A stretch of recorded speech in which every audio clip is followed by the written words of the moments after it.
अगर आप भी मयूर फिल्म भोजपुरी के ऑडियो वीडियो देखना चाहते हैं तो प्लीज़ हमारे चैनल को सब्सक्राइब करें और बेल आइकन दबाना ना भूलें।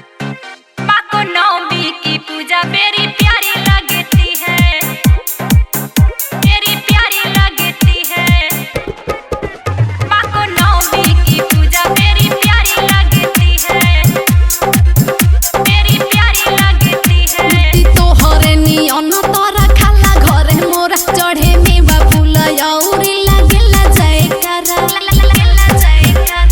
लाली ओढ़ती हो चुनरी प्यारी लगती हो, लाली ओढ़ती हो चुनरी प्यारी लगती हो। भोली मैया दुलारी तू हमारे लगती हो, भोली मैया दुलारी तू हमारे लगती हो, हमारे लगती हो। देखी तोहके तो दिलवा में हलचल होखे, चाहे देखे के तोहरा के हर पल होखे, हर पल होखे।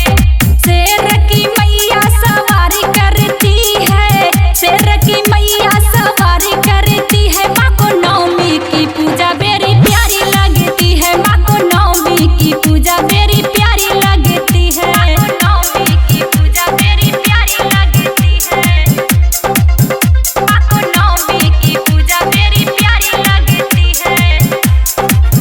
तोहरा खातिर फूल मेवा भी ला दे हो, आसन सोना चांदी से मढ़वा दे हो, मढ़वा दे हो। सारे जग को ये व्रत प्यारी लगती है, सारे जग को ये व्रत प्यारी लगती है। भोली मैया दुलारी तू हमारी लगती है, भोली मैया दुलारी तू हमारी लगती है, हमारी लगती है। फूल अड़हुल के चढ़ाई बया रमान बाटे हो, दर्शन दे दबानी हम